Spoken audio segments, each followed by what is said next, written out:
Hi, and welcome to the Family Factor 4R Action Steps to help you successfully navigate conflict at work by recognizing your family factor.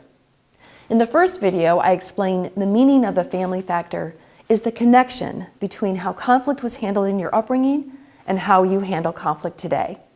Once you're aware, the first R is what I call regard the scar.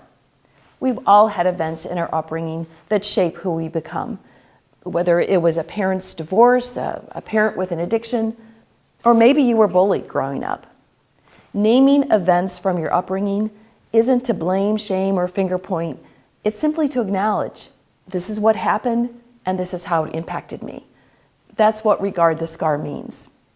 In my book, How Did My Family Get in My Office?, each story is about leaders acknowledging how conflict was handled in their upbringing and how it impacts them still today. They share with vulnerable transparency the struggles, disappointments, and strengths from their upbringing and how they were affected. One of the examples of the leaders in the book is June. June grew up in an alcoholic home with a lot of conflict, chaos, and abuse. Later in life, as an adult, even though she was highly successful as a business leader, she had become an alcoholic to deal with all of the emotional pain from the abuse in her upbringing. But her story doesn't end there. She did something about those emotional scars. She got help from her company's EAP, got sober through AA and therapy, and turned her life around by first acknowledging the impact of her upbringing.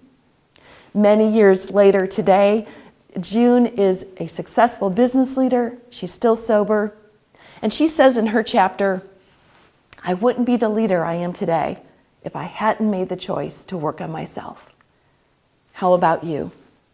How have events from your upbringing impacted you and left emotional scars? If you struggle with handling conflict effectively by either flying off the handle when people disagree with you or avoid conflict at all costs, I invite you to consider reflecting on your upbringing with a coach, a therapist, a spiritual advisor, or your company EAP. When we don't handle conflict effectively, it's a sign there's more going on. And through awareness of how your upbringing has impacted you, you can do something about it. When conflict is handled well, it strengthens relationships and brings out the most innovative ideas in the workplace. That's what I want for you. Today's family factor tip: regard your emotional scars from your upbringing so you respond instead of react during conflict. In our next video, we'll talk about how to reframe negative events from your upbringing and take control of your thinking.